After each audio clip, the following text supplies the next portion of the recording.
Mr. Auditor, could we have a roll call, please? Mr. Loudermilk. Here. Ms. Alsop. Here. Ms. Swiger. Here. Mr. Thacker. Here. Ms. Thies. Here. Mr. Norris. Here. Mr. Thompson. Okay, the first item we have on our agenda is the May 2nd, 2023 Sunshine Meeting. It's on page 199, and once you review it, I'd accept a motion for approval of that. If there's any corrections needed, please let me know.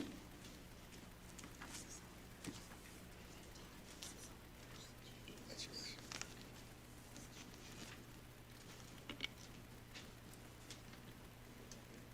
Oh, yeah, that's good, isn't it?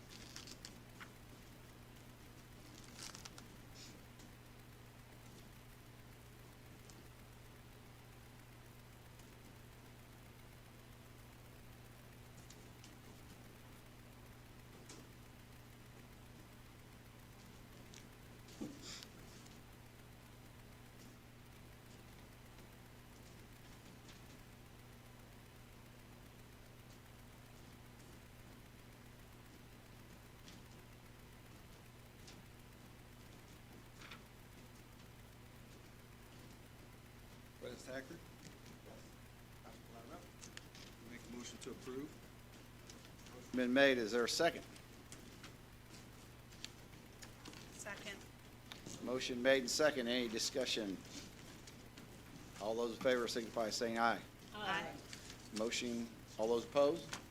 Motion carries. Okay, the next one is on page 204 of our packet. It is the May 9th, 2023 meeting.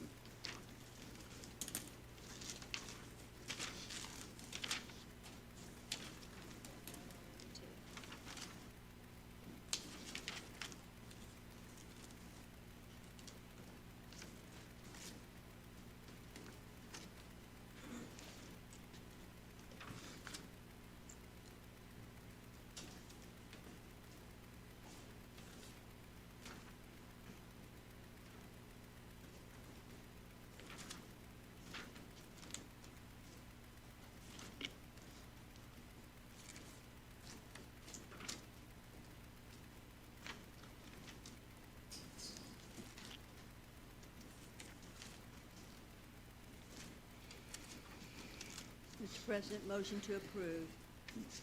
I have a motion. Do I have a second? I second it. Motion made and second. Is there any discussion? Hearing none. All those in favor of accepting the minutes for May 9th, 2023, signify by saying aye. Aye. All those opposed? Motion carries. The last one we have in front of us is on page 210. It was the special called May 11th meeting with the joint city and county council.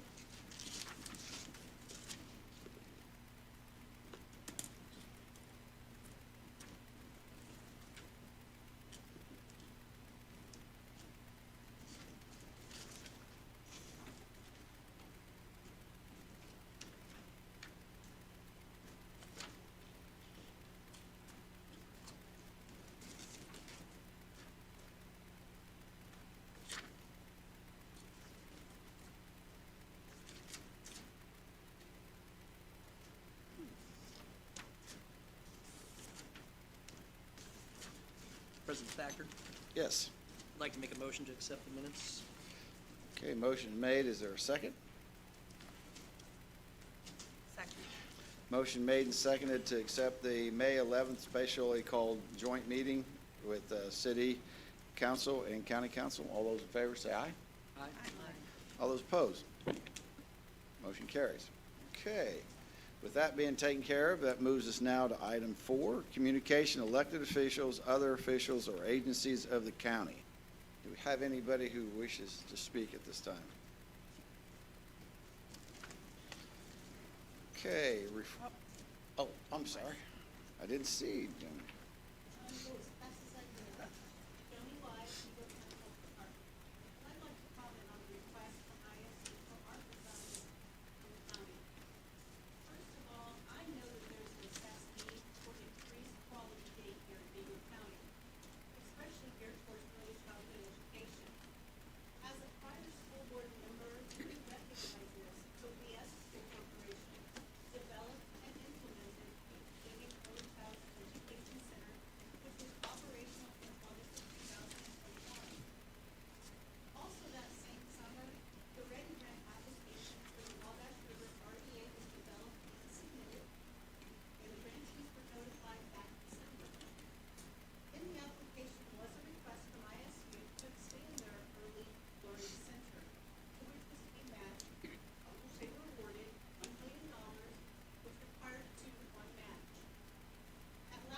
in dollars.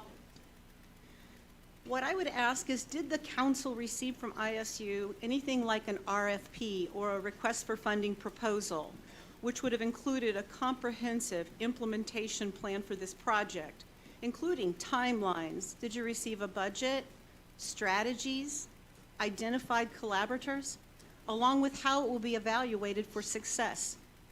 As the primary funder for this renovation, you should expect and receive feedback on the investment. And if you've seen the plan and you feel confident with it, then move forward. There was concern cited at last week's meeting over the enrollment, and to which there was a comment that this topic has little to do with Indiana State University's enrollment. It's this community. Well, it has a lot to do with enrollment. The primary purpose of ISU is to provide higher education. So with fewer and fewer students and the declining revenue, it's difficult to justify expanding projects that are not in the scope of its primary purpose, higher education. Last December, Dr. Curtis announced that ISU would reduce expenses by at least $12 million for the 2023-24 budget. She stated, "We planned for this and necessary adjustments will be made." Are we going to be able to do less? No. We're not going to do more. And yet, that's exactly what this project is. It's more. The plan for the expanding learning center would increase the number of children from 88 to 233. This will mean a major increase for additional staffing and operational cost.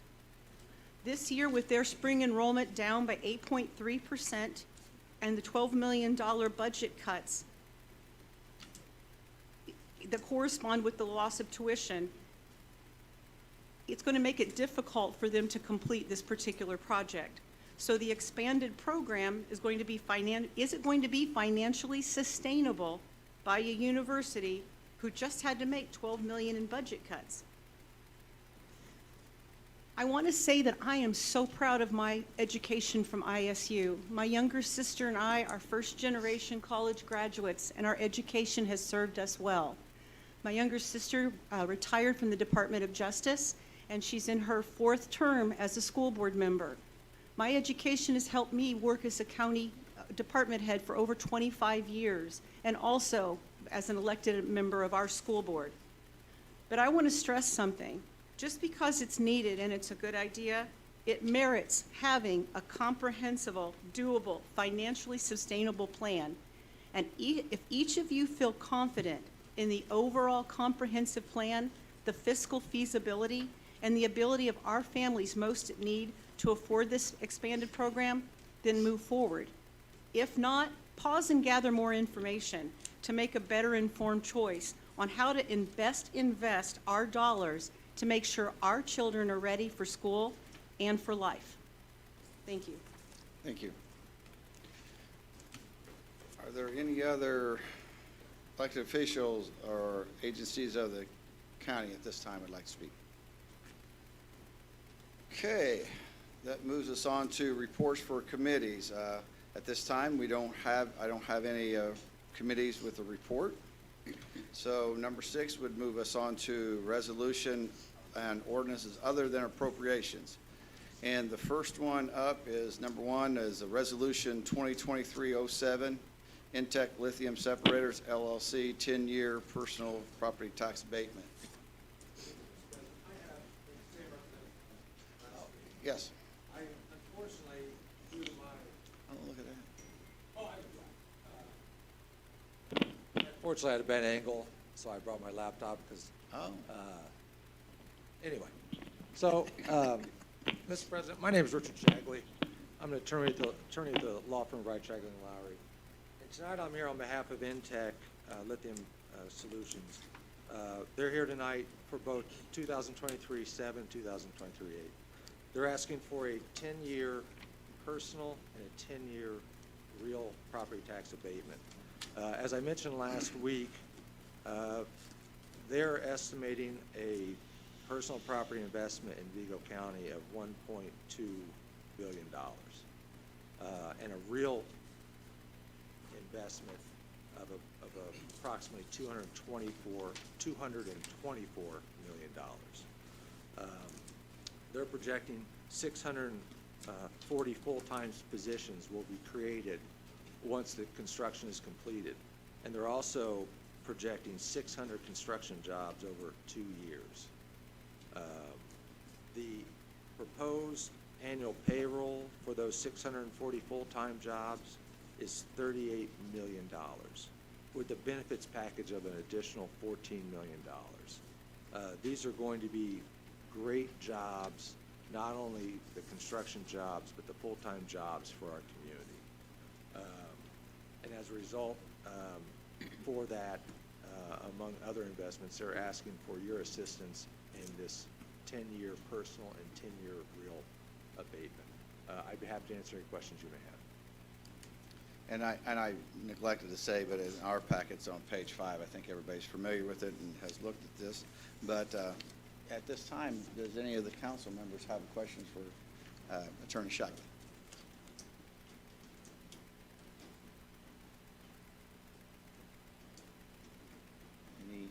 Any questions? Oh, Councilman Louder. Yeah, just real briefly. In looking at some of the projections that were given to us, that were worked up based upon the reported numbers, 100% abatement is what is being asked for. Correct. And then it appears, just glancing at these quickly, all told, that's about $360 million over 10 years abated.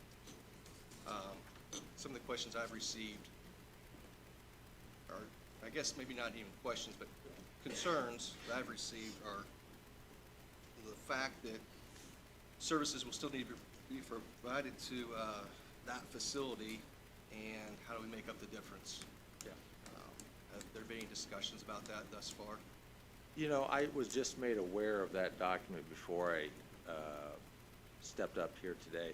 I assume I'll receive a copy of that, and I intend to discuss this issue with, oh, thank you.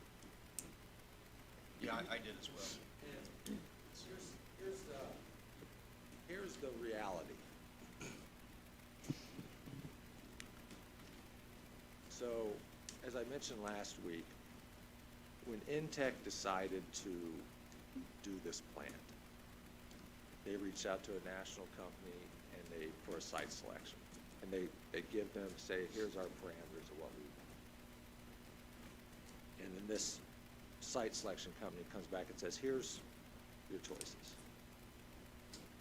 And then that's kind of where Steve comes into play, Steve Witt. And it's then fortunately, his job to attract them to our community. Because as you can imagine, and I don't know if anybody reads the Indiana Business Journal, but if you saw it today, they were announcing a factory up in northern Indiana, $2 billion investment, 1,700 jobs. So I'll come back to that. Steve puts together a package to allure the Intechs of the world to Terre Haute.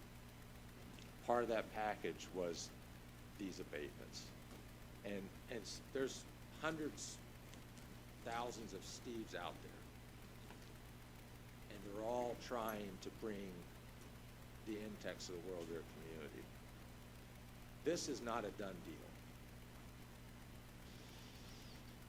Intech has not signed anything, has not purchased the property. They are currently being courted by another community heavily for the same thing, that jobs and the investment. As I mentioned, the Indiana Business Journal, I would imagine the Steve Witts and the community leaders in that community were excited to see the headline that they landed the business and the 1,700 jobs and the $2 billion investment.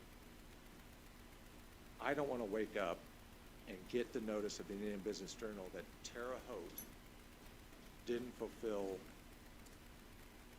the offer to Intech and they go to Alabama. I don't want to be, personally, I don't want to be a part of, I just hate to see that. This is something that maybe not the exact makeup of this council, but several of you have done in the past for other companies with, in my opinion, not as good of return on your investment. And I don't see how, without any guidelines in place, that Intech could be turned down for a 10-year, 100% abatement when this council has done it for others, and it's not as good of a return. That being said, Councilperson Loudermilk, I will provide a copy of this to the representatives of Intech. In my previous conversations with them, they understand what the abatement does and how it affects the community. And in my conversations with them, they also understand that they're going to be a part of this community, and I get the impression there's an understanding that they want to be a part of this community and give to this community. So I think there's some discussions to be had, but I would just remind the council members that they're here based upon a proposed offer of an incentive package, and that incentive package included this abatement. I don't know if I answered your question. If you'd like to ask it again, No, I'd like to try it again. Thank you. Does anybody have any questions of Steve Witt? He's available here as well if anybody would have a question for him. We also have the president, Kim, and Larry Keith, the CEO, Yes. available via. Thank you for reminding us that. Well, Aaron, I think my response would be the reason that's such a big number is because it's such a gigantic investment. Sure. And without the investment, there's no big number. It's just how it goes. I've said this to the council before. I say it all the time. There's nothing more competitive than economic development. I don't care what you talk about. You can talk maybe drug discovery, but you want to talk about NCAA, you want to talk about sports, you want to talk about NASCAR. At least you know who your competitors are. So often we don't know who we're competing against, and oftentimes we're competing with communities and states where I'm not saying that's the case in this situation, but other states are putting up a much more robust package, and we're having to take on a state, in our community. And we try to not offer one penny more of incentive than what is necessary to land a deal. That's just all there is to it. And this is the largest proposed investment that I've ever been involved with an economic development project. And I would just say that if this project doesn't go through, we can just talk about all the things we've been talking about as a community. Forget about the downtown, forget about filling up the rest of the industrial park, all those things, because nobody's going to want to come here. That's just all there is to it. It's a very difficult world of economic development, industrial attraction. I wish we could get by with just saying, hey, we've got a great community, we're nice people, we have wonderful schools and so on, but we really, for a project of this scope, we have to step up in a massive way with incentives. I've talked to people in other parts of the state. They're working on a much smaller project where, in fact, I was talking to a council person down in Davies County. They're excited about a little project where they're doing a 20-year 100% abatement. And so that's not where we're at now. I would recommend that in the future we do have some sort of a scoring system, that Marie, I know, has talked about a lot. But for this particular project, this is what it's going to take to get it done. Thank you. And on the scoring system, I think if we had a scoring system, I don't know if we would have had this high of on our matrix because of the size of this impact that, it's one that you dream about. I believe this is and of course I can say this because I'm old, but it may be once in a lifetime, maybe for me anyhow. I think this is a great opportunity, but Anybody else who has a question? I appreciate the shout out from Mr. Witt on the system. I would like to see some sort of, and I've even talked to him about it too, with scoring and so on, because I do think it would help us with guidelines. Nothing that would tie our hands too much, but would give us, just some, even like things to ask and where to go with it. I was here the day, I know a couple of you are as well, that it was announced that NTEC was looking at Vigo County.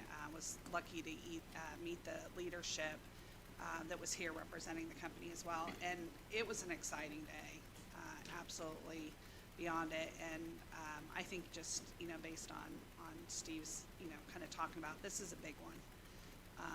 And this is one that's got a lot of people excited. And I appreciate your guys' passion, kind of letting us know the importance of this one, because it's huge on a lot of different levels. So I just wanted to share that. I wanted to also share, when I talk to them, I'm always big about community engagement. They seemed very excited about that. You're welcome to cut me off if I'm wrong on that, but I'm just, it was an exciting day. I would rather read about Terre Haute hitting a home run than striking out. Absolutely. Because then the question, then you go around the states, how did you guys lose Intech? Well, we wouldn't do the abatement. When every other community in our state and obviously other parts of the country would do it in a second because they realize the long-term impact on their community. I'd be happy to answer any more questions you may have. Other questions? If not any questions, I'd entertain a motion. Mr. President, Councilman Wager. I make a motion that we approve the abatement request from NTEC and welcome them with open arms. And I second that, and I appreciate you picking Terre Haute. That is for Resolution 2023-07. Motion is made and seconded. Is there any discussion?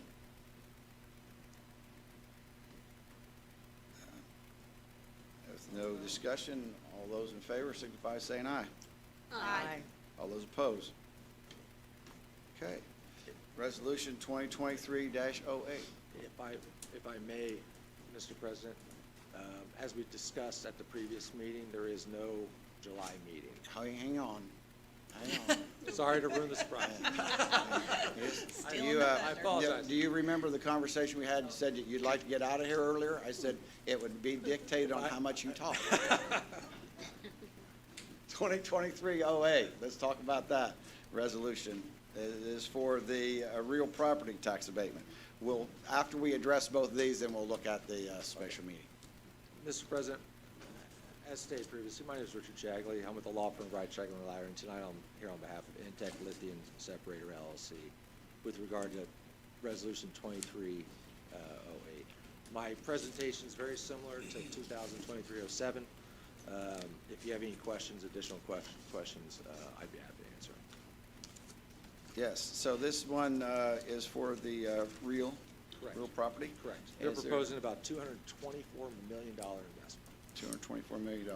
And so is there any additional questions for either Representative Shagley or the company who is on via Zoom? If no questions from the council, I'd entertain a motion. Mr. President, I Yes. move that we favorably pass Resolution 2023-08, and I wish that the folks out in Oregon were here to stay for this wonderfully long meeting tonight. We're going to invite them to one here shortly, hopefully. Is there a second on that motion? I'll second. Travis is a second.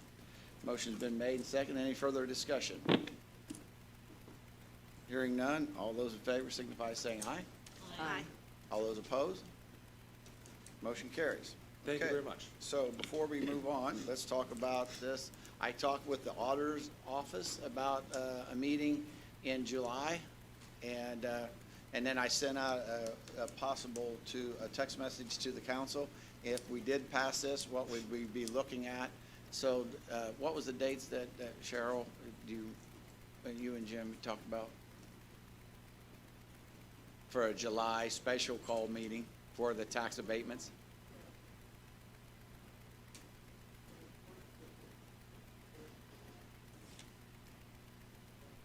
I imagine.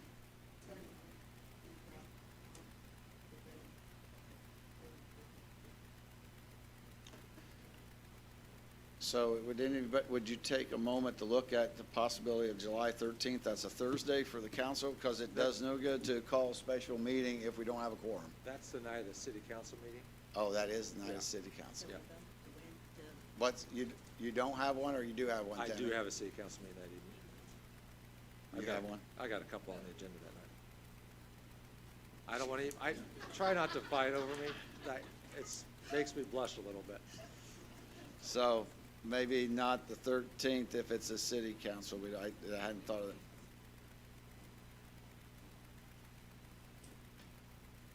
that. That's a thought too there. One item at 5 o'clock? 4:30? How's the council look at 4:30 on the 13th? July 13th, 4:30. Okay, that's what we'll shoot for. And at this time, it'll be just for the purpose of tax abatement. Okay? Thank you. All right, now let's go to, get back to my agenda here, to Resolution 2023-9, and wanted to thank the members from Intech there as well. The Resolution 2023-9, Wabash Valley LLC 10-year personal property tax abatement request. Good evening, Mr. President, fellow It's members on of the page 39, starting on the first. Go ahead. Good evening, Mr. President, fellow members of the council. My name is Richard Shagley, and I'm here tonight representing Wabash Valley Resources. As we discussed last week, Wabash Valley Resources is in the plant over off Sanford Road that was abandoned 10 years ago or so. They are in the process of finalizing some permits that are required that has taken longer than expected, which the COVID situation did not speed up the process. And they're also shoring up their funding. They're projecting around a $700 million personal property investment, along with about a $67 million real property investment. To complete this, it'll be about 360 construction jobs over about a 30-month period. As was stated last week, they have already signed a national maintenance agreement, which is a union maintenance agreement for this facility. Once completed, they project at a minimum of about 107 full-time jobs with an annual package of $13.5 million. And that does not include the men and women who will work to maintain the facility, both in-house and the contractors who will work to maintain the property. They are asking for a 10-year, 100% personal and a 10-year, 100% real property tax abatement. Unlike other abatements where they're going to take a vacant piece of dirt and build upon it, fortunately, Wabash Valley Resources saw something in an abandoned plant in our community. Had it not been for Wabash Valley Resources seeing something and the potential in this facility, this is one of those things that could have sat here for the rest of our lives as a vacant, deteriorating plant. But fortunately, some people, one is a local gentleman, a Rose graduate, saw something in this facility, and as a result, they want to turn it into a benefit and a contributing company in our community. With that, they do need a little assistance, and one of those things they are asking for from you today is the 10-year personal and real full abatement. I'd be happy to answer any questions you may have. I also have the Chief Operating Officer here with me today, Danny Williams. Okay, we'll open that up for questions.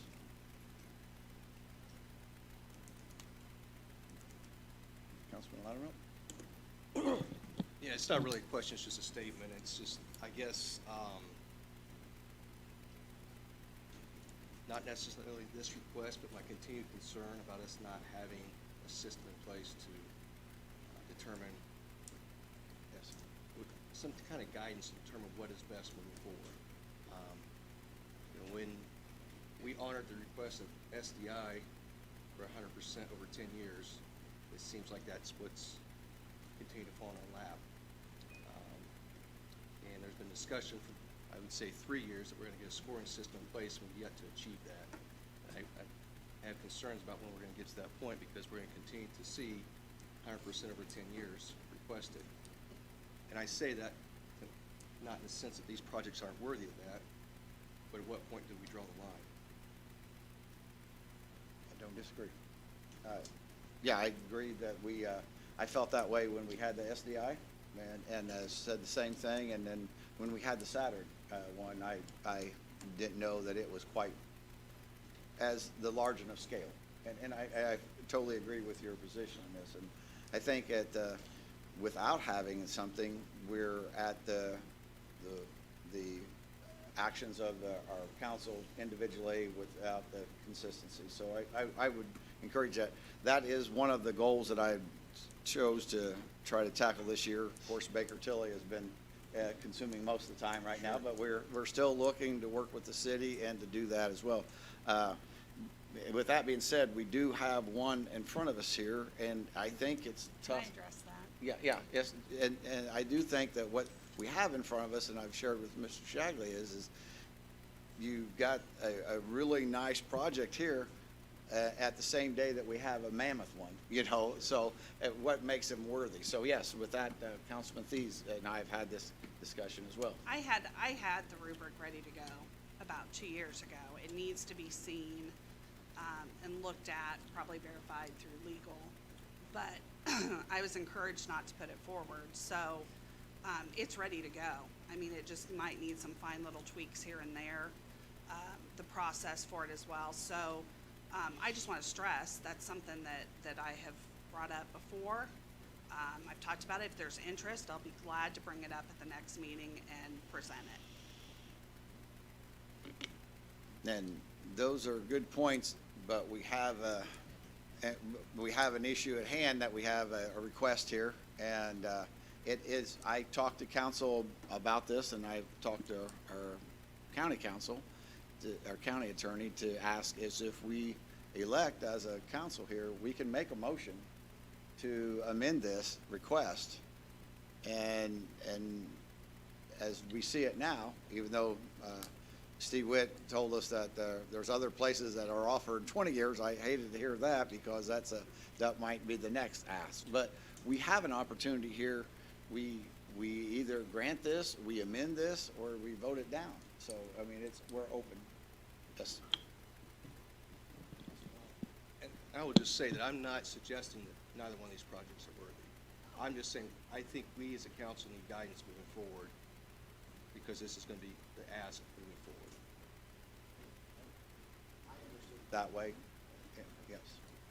And I'm all for drawing that line in the sand in August. Yeah, that's good of you. And personally, I would like those parameters, but the reality is, I'm going off previous.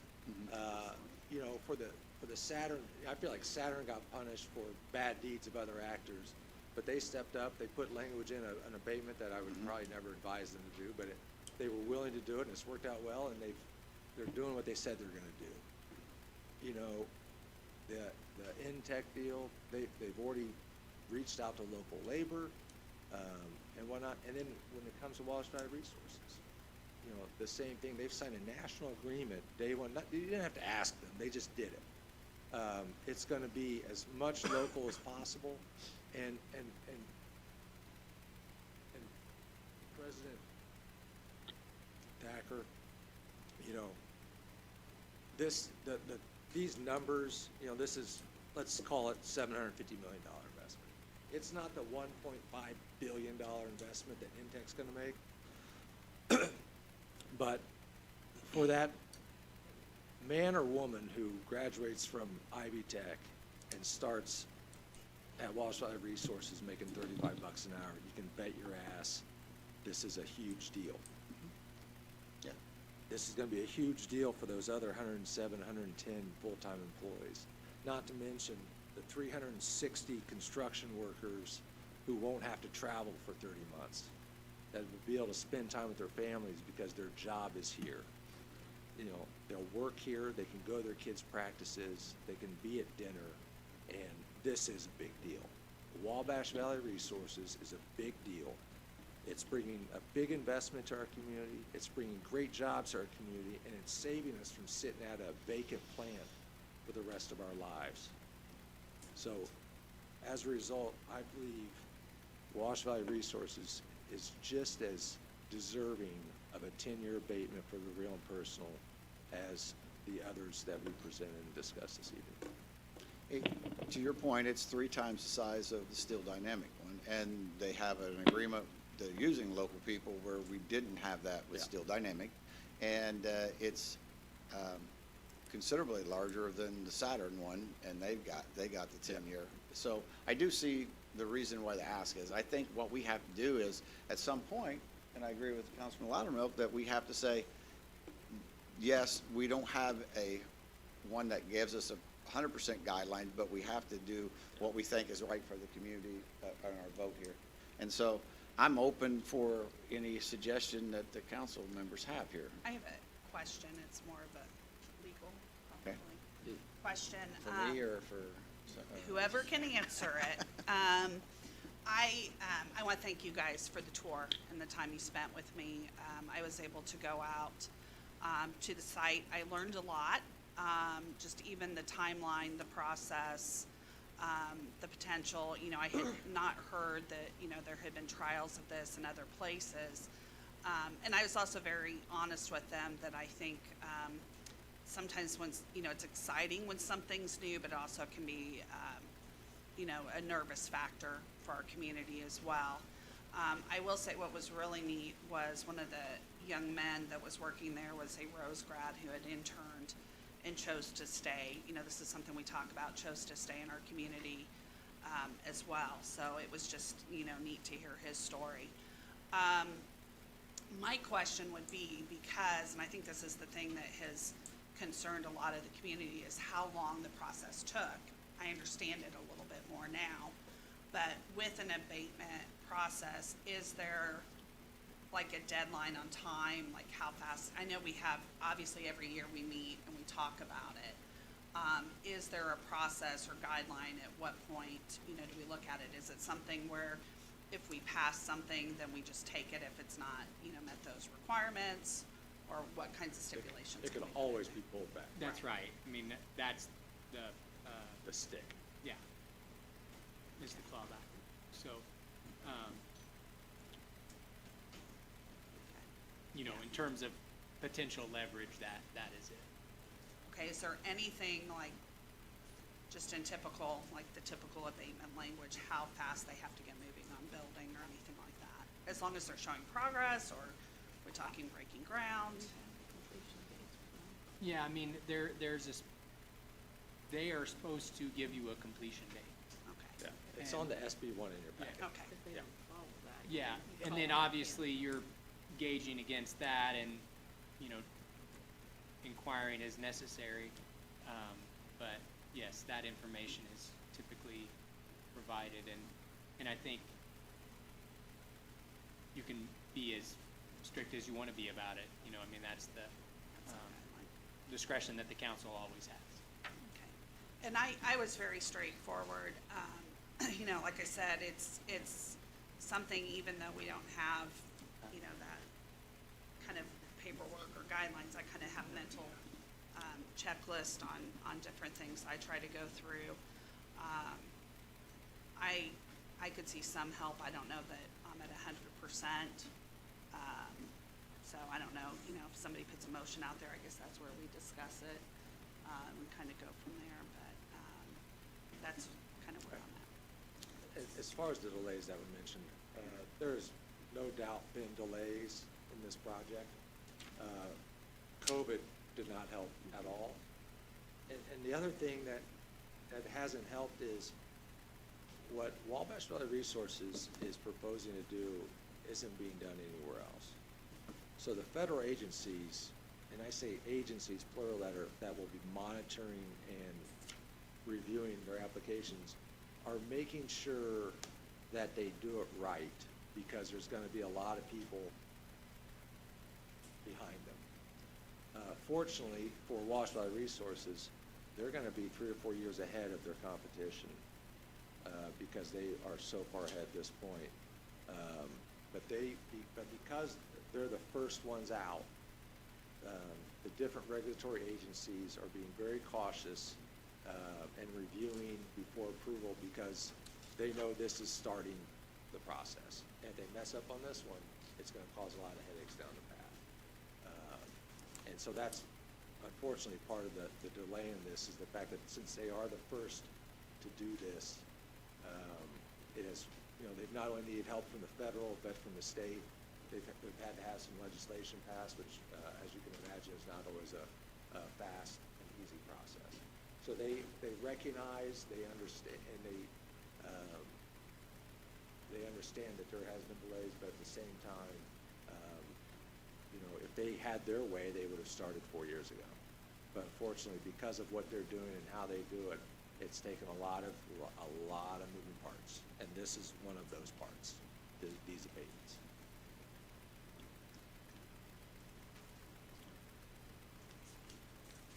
Well, we've had a good discussion on it. Is anybody prepared to make a motion? Thacker? Yes. I don't know. Make a motion to move this forward to the next phase. Motion to approve this for the next steps. Okay, so that is motion approval of resolution 2023-09, personal property tax abatement. Motion made and seconded. Motion made and seconded. Is there any further discussion before we vote? Except for 100%. That would be as requested, As yes. requested. As requested, 100% is what I got from the motion as well. So, on this one, I think we'll do a roll call vote, if it would, Auditor, if you would. Yay. Aye. Aye.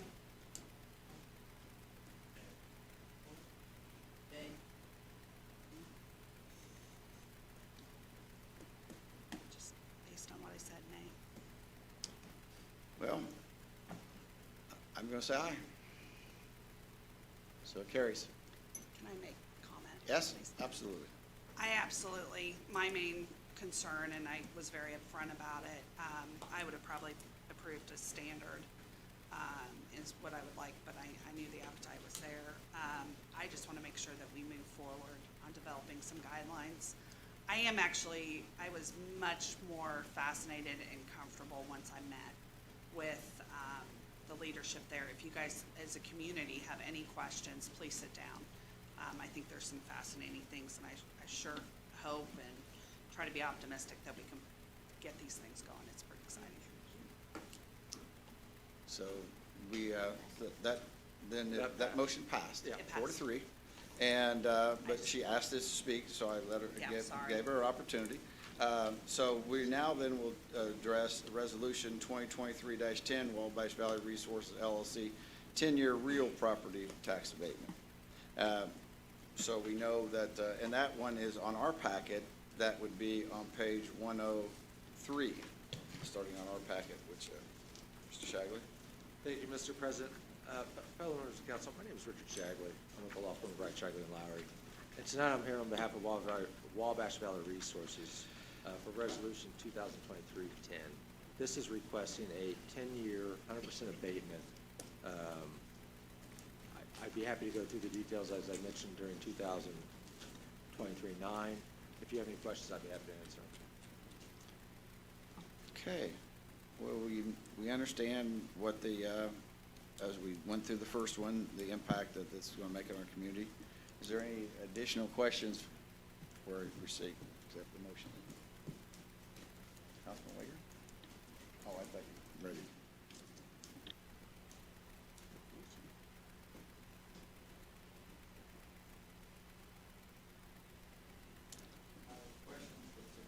Mr. President, I move we approve Resolution 2023-10. Motion. Second. I second. And second. Discussion.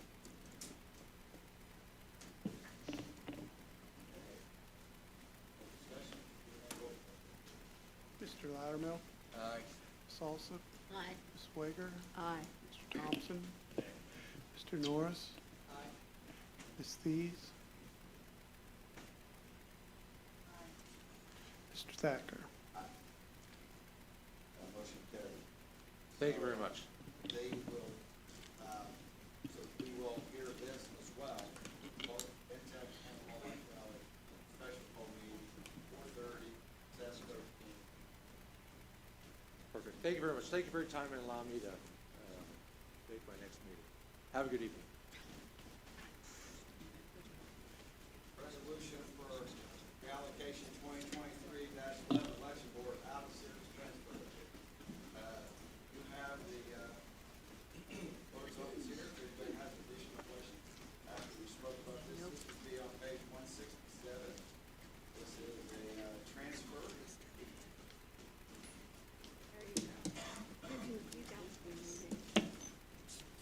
Hi, guys. We are from the clerk's office, Leanna Moore, Chief Deputy. Brad Newman. I'm the clerk. There you go. You're the Woman from originally from Mount Carmel. That's him. That's he. Well played, my friend. Well played. So we have, we heard your request for new equipment. Does anybody have additional questions for the clerk's office at this time? Okay, Chair would accept a motion. So moved. Motion's been made to approve equipment for request of series of transfer, reallocation 2023-11. Is there a second? second. Yep. We both did. All right, we'll give that one to I'll get Nancy. somewhere. Yeah, so, motion been made, second, any discussion? There's 4 of these cards? So we're gonna get 8. Oh, eight Yeah, we're gonna cards. get 8 cards. All those in favor signify by saying aye. 8. Aye. All those opposed? Easiest motion you guys Thank have you had very in the time that much. I've been on council. Yeah. Time I've been a clerk, too. Public safety lit, option for distribution for units for distribution 2024. It's on page 168. We had a discussion of this and a little bit of update from the deputy auditor, correct? No, actually, Mr. Loudermilk had asked to make sure that the distributions were still kind of in line. Yeah. So I did give you some history on, since the public safety lit distribution started, what the fire departments had received. So that is the history, so that you can see it's still in line and there was an increase for this year, if you continue to go with the 65-35 as you have in the past.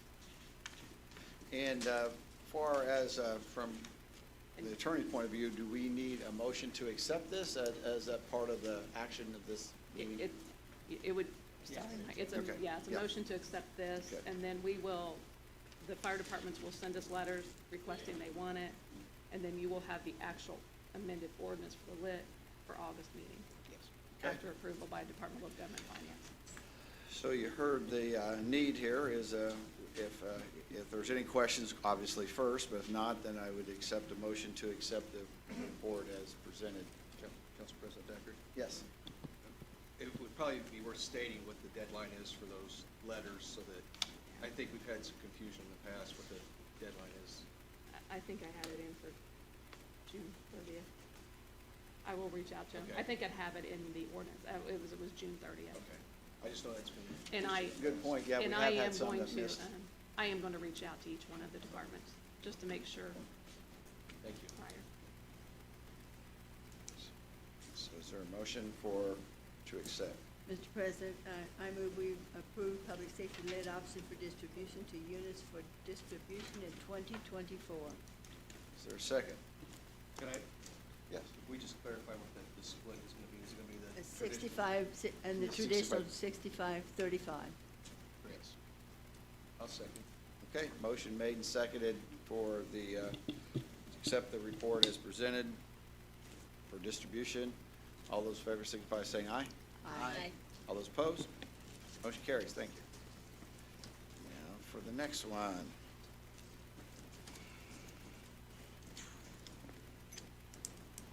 It is going to be the review, it's item number 7, annual tax abatement compliance review. It's on page 169. We were giving this as a separate attachment last week, and then had some additional information. We have one on there that is in the process of filing.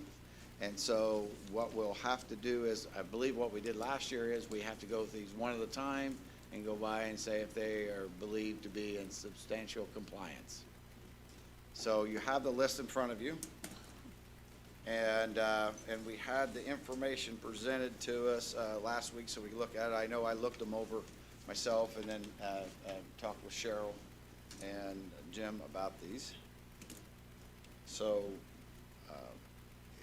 if we can, take them one at a time, look at them, see what your thoughts are, and see if you believe that they are in substantial compliance or not. And need a motion, seconded, and vote on each one. Correct? Advix is the first one. It is Advix Manufacturing Indiana LLC, and it is, if you see the information that we have here, their estimated employee, SB1, they said they would retain 415. The actual, they did retain 415, additional of 36, and it looks like they've added additional of 26, if I'm reading that correctly. Is it 36 or No, they 26? said 26. They They've said, added yeah, they said 26. 36, but they had 26. But the salaries that they projected are in excess of what they estimated projection.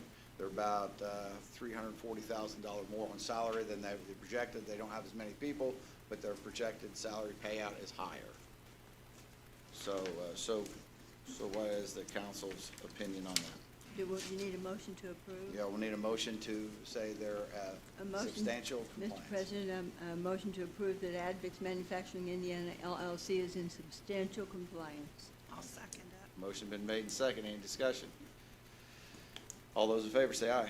Aye. Okay, next one is the Tyson Crump. I always say that wrong. Krupp? Crump. Yes, and this one is one that they're still filing in process, and I would suggest that we don't take action on this one until we get the filing on it, and we can take action on it in August. Correct. He's supposed to have it emailed to me by tomorrow. He was out of town when I reached out to him. Say their personal property when ended, they still only have a couple years on the real. And so that was the He confusion. didn't realize that they did. I think probably the savings hasn't kind of been cut down once you get towards the end. So I did reach out, spoke to him. He said he'd have it to me by Thursday, so I figured I could bring it to your August meeting if he gets it here. So I think it would be appropriate if we say we will continue that one until the August, if I can get a motion to that effect.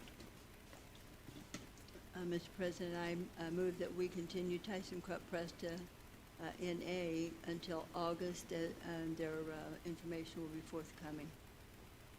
Is there a second? I'll second it. Okay, and we'll give that one to Nancy. And so motion made second. All those in favor say aye. Aye. Okay, the next one is Tag Leaf Industrial Incorporated, and it's on a personal. So on this one, you can see they said they would retain 400 with no additional, but they retained 400 and had 5 additional. And I believe that their project has been completed. So what would the council view on this one?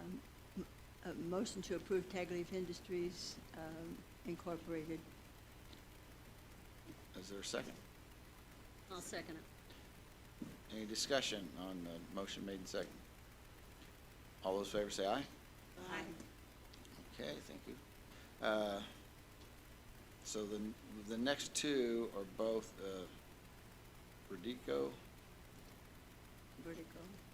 is that how you say it? Vertigo Recycling. Recycling, and so we have two different ones. One started in 14, one started in 19. So the first one, retaining 0, additional 24, and they actually put on 29. What's council wish to do with that one? A motion to approve Vertigo Recycling Midwest, Inc. Is there a second? I'll second it. Motion made second. All those in favor? Aye. Okay, all those opposed? Motion carries. Another one, recycle, but a 2019 on the personal, additional, retained 32, they've retained 29, and their project cost is a little bit less. Mr. President, let me comment on that. Yes. As a member of the Solid Waste Okay. Board, recycling did kind of hit the skids a little bit. The buyers on recycled material was down a bit. I think that's probably just a reflection of the market. Okay, I would move that we approve Vertigo Recycling Midwest, Inc. for substantial compliance. Okay, so all those, is there a second for that? I'll Sorry. second. Motion made second. All those in favor? Aye. Casey Marketing Company, 2014 Real is the next one. You can see the additional Wow, really? 185, but they added 237. So what's the pleasure of the council? A motion to approve Casey Marketing Company in substantial compliance. I'll second. Motion made second. All those in favor? Aye. So the second KZ Marketing Company, 2014-02, personal, and they show as similar numbers on the retention, but they have a salary on this one, a little different. What's the pleasure of the council on this one? Motion to approve Casey Marketing Company. I second it. Motion made second. Any discussion? All those in favor, say aye. Aye. Okay, Select Genetics LLC, personal. It says, with goal to add additional 100. Looks like the actual, they added 102. Let's say the council. Motion to approve Select Genetics LLC in compliance. I'll second. Motion been made and seconded. Any discussion? All those in favor, say aye. Aye. Those opposed? Motion carries. The next one is 2018 Saturn Pet Care Real. This is one, you'll see the note on it. It says, it has an asterisk by it, Saturn Pet Care, estimated to take 5 years to reach their employment numbers included in its initial petition. And here they said that they would add 200, they've added 176, and this is since 18, so they're just into it. I believe this would be their 4th year. Question, Mr. President. Can I ask our lawyer, Michael, they didn't file in 103, 104. We can go ahead and prove this? They put the numbers in now. That's on Saturn Pet Care, Inc., the top, first one. For clarification. They did file on the real. They did on the real, we- which that's the one we're on right now is real.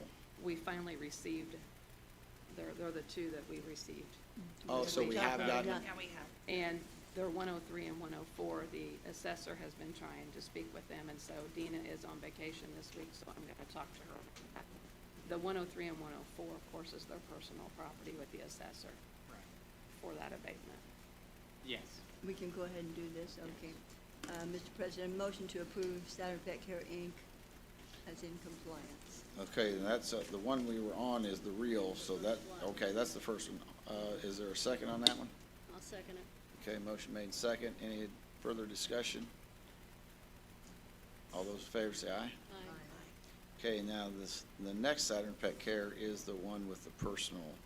And as he just said, that is the one we have the 103, and he says that we can if you choose to make a motion for that. Mr. President, the only other thing I'd say is that if they don't file those forms, they won't get the abatement. So it's, they have to do that. Okay, Okay, Mr. President, motion to approve Southern Pet Care, Inc. as in substantial compliance. is there a second? I'll second. All those in favor, say aye. Aye.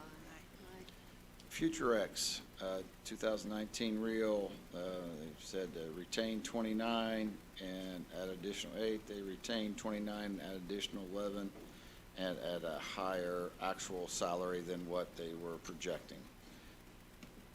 What says the council?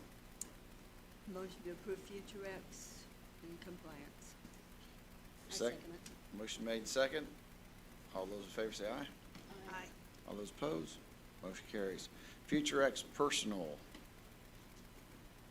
It's the same numbers on it. It's just, they end up projecting that they were gonna pay salaries of 15 and they end up paying salaries of 20 just in order to be able to hire people. Motion to approve Future X in compliance. I second. Motion made and seconded. Any discussion? All those in favor say aye. Aye. Next one is Midwest Investment LLC. They said that they would retain 10, add additional 3. They retained 10, add an additional 3. A motion to approve Midwest Investments LLC in compliance. I second it. Motion made and second. All those in favor? Aye. D&D Automation, the similar situation, said that they would retain 10, add 3. They retained 10, add 3. Motion to approve DD Automation, Inc. in compliance. I second it. Motion made, seconded. Any discussion? If not, all those in favor say aye. Aye. GL Holding LLC is Greenleaf, and on the real, they said that they would retain 104, add 20. They retained 104 and added additional 139. That's quite the difference. And then, so they have a real and then a personal. So on the real. Motion to approve GL Holding LLC Greenleaf in compliance. Okay, Second it. motion made, second. Any discussion? All those in favor say aye. Aye. Greenleaf, this is the personal, the same, similar numbers, but it's on the personal. Motion to approve Greenleaf, Inc. in compliance. I second it. And just for a note that, so everybody else sees it too, is that we do have here, the auditor said, and I know Councilman Loudermilk had asked if they had anybody that was in non-compliance, and so we don't have anybody that's in non-compliance, other than that we've got to get this 103 and 104, and then the process of the one filing. But we do have other ones that have not filed yet.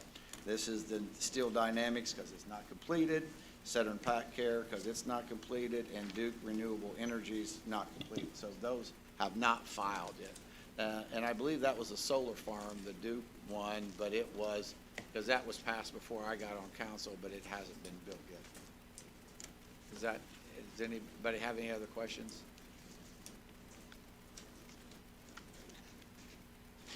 Yeah, so they don't have to file it till the completion.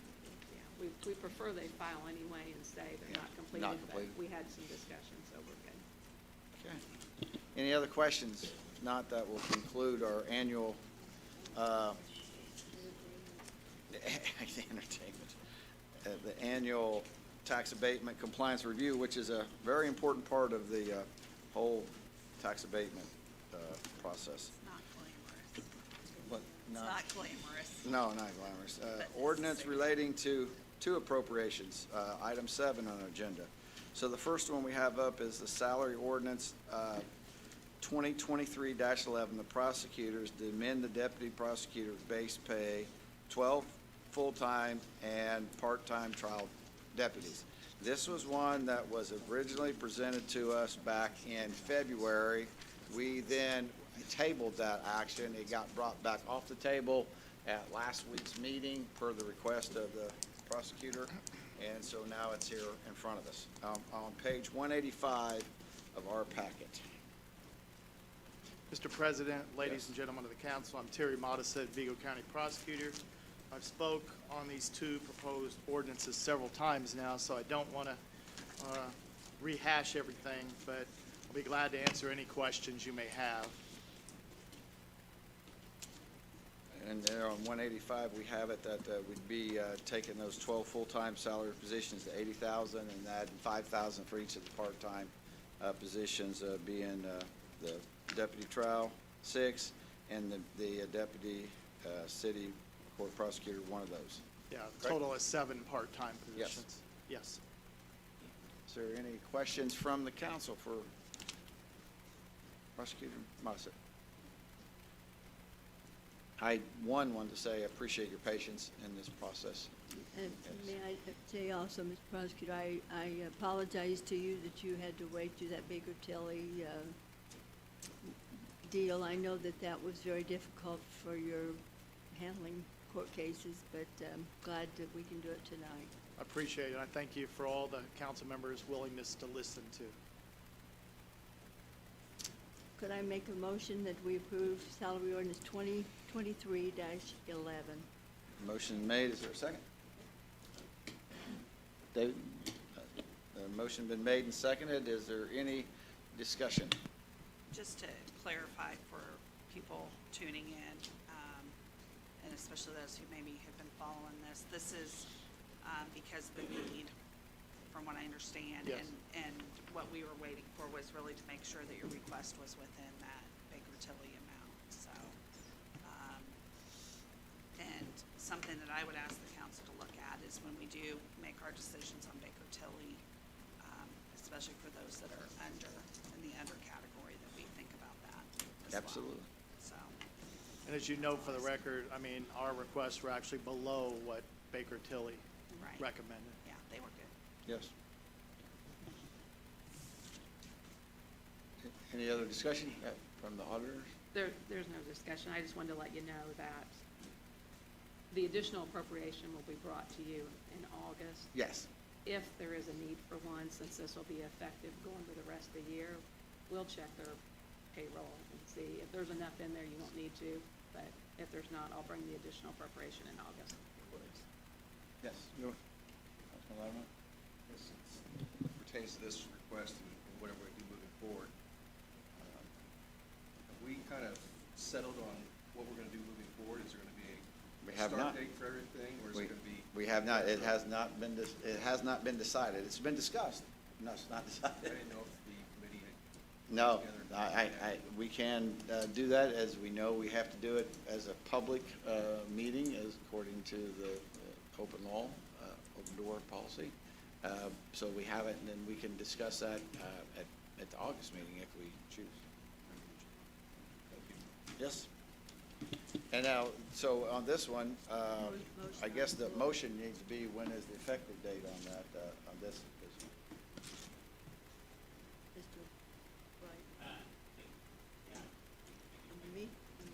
Yeah, immediately. Okay? Okay? Tomorrow? Okay? So That would be much, satisfied? yeah, that would be much appreciated, because as you know, we have a notice from another deputy now that's leaving for more pay too. Yes, So, and maybe you can hire somebody. yeah. So, okay, so the motion has been made and seconded to make this an effective motion for the request as of the next business day. All those in favor say aye. Aye. All those opposed? Motion carries. So that's the first part of his request. The second part of the request that he made initially back in February was that the salary ordinance 2023-12, prosecutor, deputy prosecutor, percentage stipend, and that is on page 186. And this is, when we talked about this is I believe it was Councilman Norris made the motion. We said it was definitely 11 and 12. We didn't know if 10 was part of that, but it wasn't. So it's just 11, 12. So you have in that as an attachment one is how those stipends would apply to the people that are handling the individual different cases. Child support, felony, specialized, and how their pay would be then, it would be stipend. Yeah, this would be the specialty deputy prosecutors. So this is above and beyond the base pay. Yes. So if you have any questions, if not, I would accept a motion on that as well. Mr. Prosecutor, you don't get to vote on this as much as you wish. I'll be glad to vote if Like you you let would, me. yeah, I know. Mr. President, I move that we approve salary orders 2023-12 to go into effect immediately on the first working day. Is there a second? Motion been made and seconded. Any discussion? All those in favor say aye. Aye. All those opposed? Motion carries. Again, thank you for your Thank you. patience. My chief deputy addressed the other couple things later on in the agenda that we're going to deal with tonight, so. So are you leaving? Is One that small what- question for you. Why do you always leave early and he stays? We'll talk about it after the meeting. So the next one we have is additional appropriation 2023-28 drug-free community. It's on our page 188. This is one that Marie Thies read for his absence, but we have him present today. Brandon? Yes, Brandon Halleck, Chief Operating Officer for Chances and Services for Youth, but I serve as the Treasurer for Drug-Free Vigo County. So the appropriation that we have before you is just the drug interdiction fees that are collected in the clerk's office and then from folks that do things they shouldn't do. And so those fees then are split between a 75% stay here, 25% goes to the Criminal Justice Institute, and it's all part of a criminal code of some sort, so. Okay. And that is, so this is money that has been collected, a total of $67,065 that then will be used for your operating expenditures. Yes, and so it's split between a prevention, treatment, and law enforcement, so there are little mini grants that we give out and things of that nature. So to put it back out into the community in accordance with the rules set forth by the Criminal Justice Institute. Okay. Any questions? Any, accept the motion for this? I'll make a motion to approve additional appropriation ordinance 2023-28 for drug-free community. I'll second. Motion made and second. Any discussion? All those in favor, signify by saying aye. Aye. All those opposed? Thank you. All right, thank you very much. Thank you for everything, Brandon. Okay, additional appropriation 2023-29 juvenile court contractual services on page 189 of our packet for $20,000. Judge Keller. All right, thank you. Thank you, Mr. President and council members. My name's Dan Kelly. I'm the juvenile court magistrate, and we are here tonight asking if for an additional $20,000 to see us through the end of the year for our mediation program, which has been highly effective. It's helped us to settle a lot of cases that otherwise we would have to cram into our packed calendar, where we're handling 3 times the number of cases the state recommends for a single court. Those are weighted, so it's not just volume numbers. I mean, they've weighted those depending on the type of case they are. So this has been a crucially important program we've had. We were hoping that by this time this year we might have that other court, and that was going to help us. But since we are not, we thought with this appropriation, it would definitely get us through the end of the year. And frankly, we may not need all of that, but we wanted to have it there because we are committing to our mediator that's been working with us and settling about 75% of the cases he mediates here in this building about twice a month. Any questions for Magistrate Kelly? Not, accept the motion. I'll make a motion to approve additional appropriation ordinance 2023-29. Motion made and seconded. Any discussion? All those in favor say aye. Aye. Thank you. Thank you very much. Appreciate it. 2023-30. This is for courts, legal services on page 190. It's for the, know if anybody's here to speak to it. They spoke to it last week. It is to bridge the gap for the interpreter, for Judge Newton was here. And I tried to compliment his tie, but it didn't come off that way, but, Yeah. I'm not running back. yeah, he'll be back. Chair, accept the motion. I'll make a motion to approve additional appropriation ordinance 2023-30. I'll second that, and I like, Yeah, the motion made and seconded for approval of 2023-30 for $6,000. All those in favor say aye. Aye. All those opposed? Okay. Vigo County Health is on our page 191. This one is additional appropriation 2023-31, Vigo County Health Vehicles. Johnny Weiss. Any questions for me? It's on our page 191 for a total of $89,535 of money that is from the COVID funds, and so it's not out of our general account for 2 vehicles. One quick question. What's the availability on the vehicles? Are they in stock?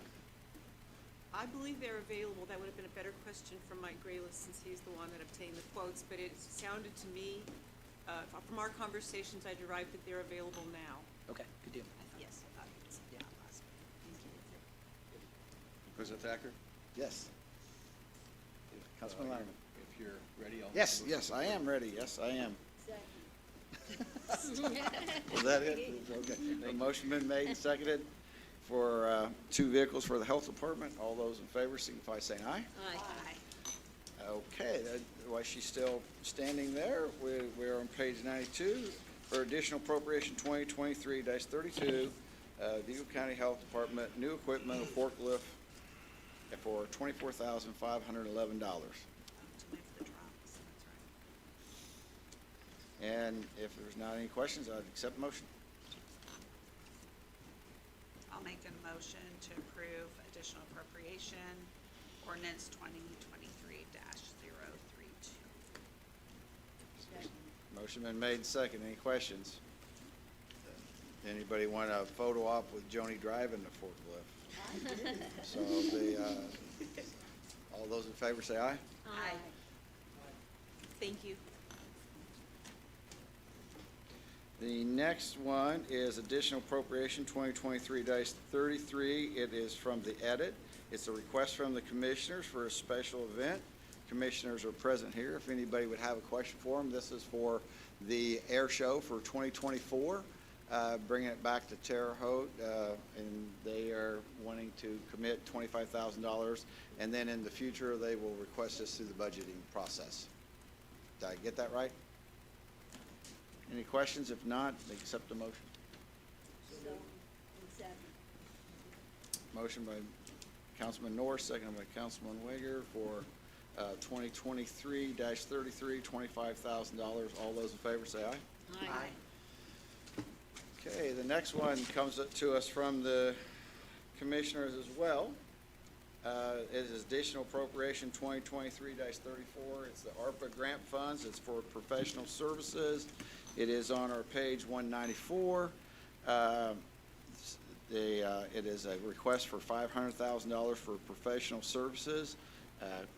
I did receive from, I believe we all did, from Commissioner Schweitzer, the contracts that, 2 of the contracts that were part of this. There was one from RJL Solutions for $309,000. There was another one from Baker Tilly, not to exceed $100,000, if I understand that right, for a total of $409,000. The other parts of it were discussed last week, that it would be possible for the administrative from Thrive and from United Way for the remaining of that. So what would the council wish to do with this request? Or ask the commissioners any additional questions? I would like to ask, so this will clarify our amount? I know Baker Tilly and a couple of the others might be hourly. Will this wrap up our amount with Yeah, our jail? I think I kind of misspoke last week when I said catch up. I meant that our jail has not submitted a bill to us yet for all the work they have done up to this point. So when I mean catch up, we need to pay them for the work they've done and then continue to pay them for the work they will continue to do. But will this cover all of it? Yes, ma'am. Okay. Yes, ma'am. And then is this in addition to what we have contracted with them already? Yes. We pay them $60,000 a year to lobby legislators, to do our social media, to do all kinds of stuff, meetings, stakeholder meetings, things like that.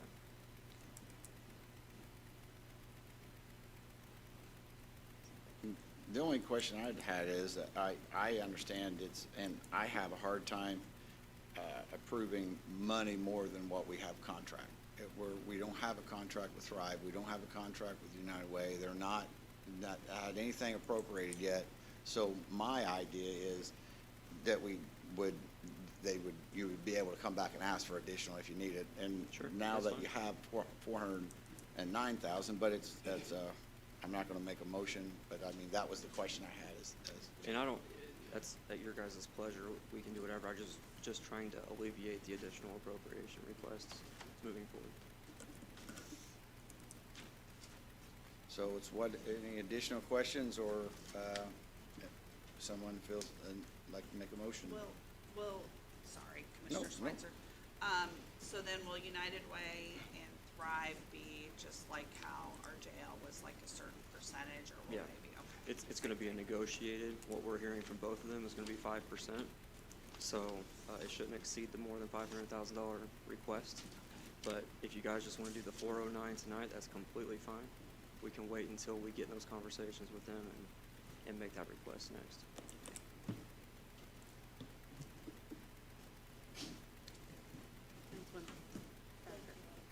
Commissioner Schweitzer, I do have a question. Is that 5% of the amount that, like, Thrive will receive, what they're gonna handle, and 5% of what United Way will handle? Or is that 5% of the whole, like the rest of these, that the whole 20 million will receive? Do you know? It's not gonna be the whole amount, it's So just be it'll what probably they be have. what they are going to be what in we charge have, of, yes, allocated to them? yes, Okay. ma'am, yeah, not of the 20. I just wanted to clarify that. And after talking to Jason Simler from Baker Tilly, we had to go back to make sure what we were doing was not inappropriate. We can spend up to 10% of all ARPA money on administrative fees. So we don't want to do that, of course. No.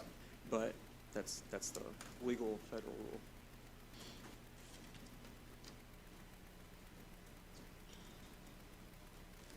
Somebody like to make a motion?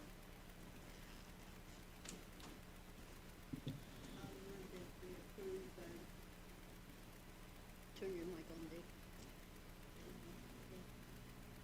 I move we approve appropriation ordinance 2023-34. I'll second. Any discussion? All those in favor say aye. Aye. All those opposed, nay. Nobody cares, let's vote. I can vote what I believe. We all do. Let's go. Yeah.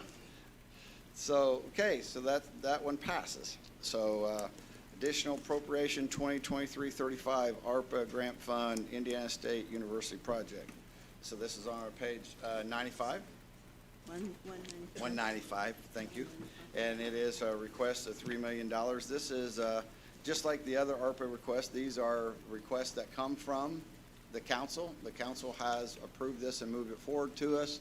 And so when you see an ARPA request coming to the council, the majority of the commissioners have it. And in this case is if they felt the need to, they could have pulled this if they did not want this. So when you see this in front of us, it is the commissioners, the majority are in favor of this, or it wouldn't be in front of us tonight. So I just wanted to clarify that. Is that correct, Councilman? You agree with that? Okay. Thank you. Commissioners, I mean, brother. Yeah, so, okay, we have in front of us Dr. Curtis. If anybody has any questions for her, or if she has anything additional she'd like to say, she has the floor. Well, I'd like to say thank you for hearing us again tonight, and President Thacker, council members. I'm Deborah Curtis, president of Indiana State University. With me tonight is our Chief of Staff, Rex Kendall, and joining me for the first time this evening is our Director of our Early Childhood Center, Holly Kurtzinger. And Holly will be able to provide more details if there are questions related to the outwork of this facility. Very good. Yeah, any questions for Dr. Curtis? Councilman Thies?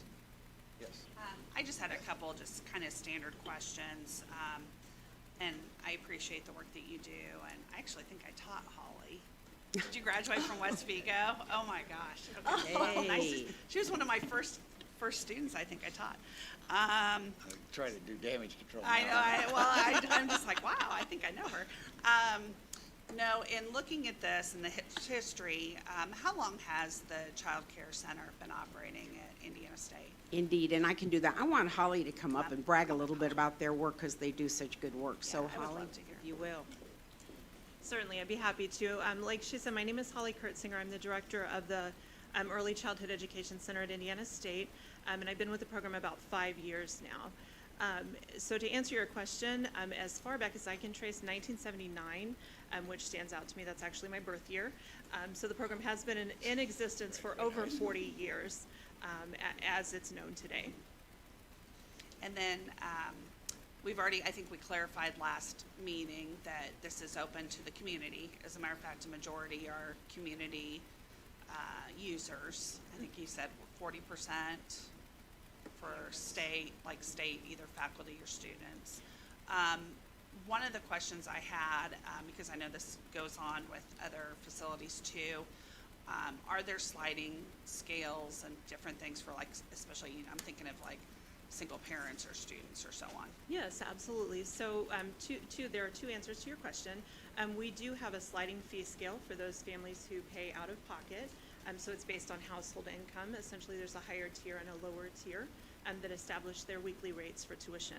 But we also focus very heavily on those additional supports that are available for families. We do know the economic impact that child care makes on our community, and so we definitely want to connect those families who are income eligible to those additional supports. Anything that we can do to provide a little financial relief for our families is in their best interest, and certainly in the interest of our taxpayer base here in Vigo County. So to answer your question, we have about 20% of our families who are receiving either federal assistance through CCDF, the Child Care Development Fund, or through On My Way Pre-K, the state's initiative for lower income 4-year-olds to access high quality care.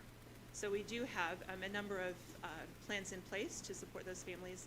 Additionally, we work with a program called Child Care Aware. It provides tuition assistance for active duty military families. So a number of our families come from affiliations with the Air Base, and so bringing them some financial relief as they're serving our country is very important.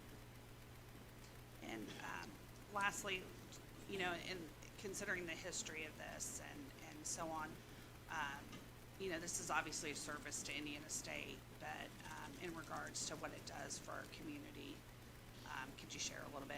Other than providing care, what are some other benefits we get? Sure. How much time do we have? Because, just a few minutes. So this is a personal passion of mine, but certainly the community-facing piece should not be underscored.